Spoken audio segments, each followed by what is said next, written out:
Pourquoi certains deviennent-ils milliardaires pendant que d'autres luttent toute leur vie?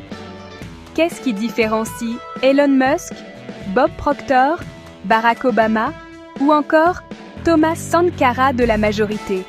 Ce n'est pas juste l'argent, c'est un état d'esprit, une vision, une stratégie. Dans cette vidéo, on plonge dans le mindset des élites et à la fin, je te montre comment attirer l'abondance dans ta propre vie. Commençons par Elon Musk.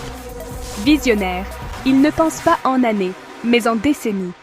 Il voit ce que les autres ne voient pas. Son secret?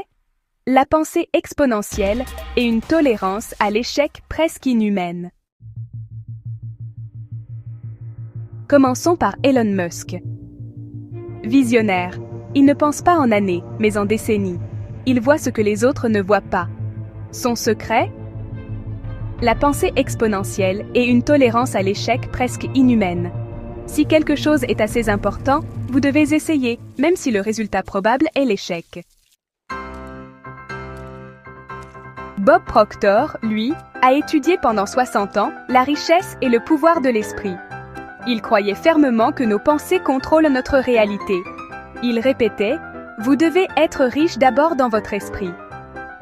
Napoleon Hill, dans « nous apprend que tout ce que l'esprit peut concevoir et croire, il peut l'accomplir ». C'est l'un des livres les plus influents pour les millionnaires et les leaders. Barack Obama, premier président afro-américain des États-Unis, a bâti sa réussite sur la discipline, la vision, mais aussi la puissance de l'entourage. Il s'est toujours entouré de personnes plus compétentes que lui dans certains domaines. Et que dire de Thomas Sankara? Même si son objectif n'était pas la richesse personnelle, son mindset d'indépendance, de courage et de transformation fait de lui une élite. Il a compris que le vrai pouvoir, c'est de libérer les esprits. Alors, qu'ont-ils tous en commun? Une vision claire de leur futur, une discipline quotidienne, la maîtrise de leur mental, une grande capacité à prendre des risques, le pouvoir de l'entourage, et surtout, une croyance inébranlable en eux-mêmes.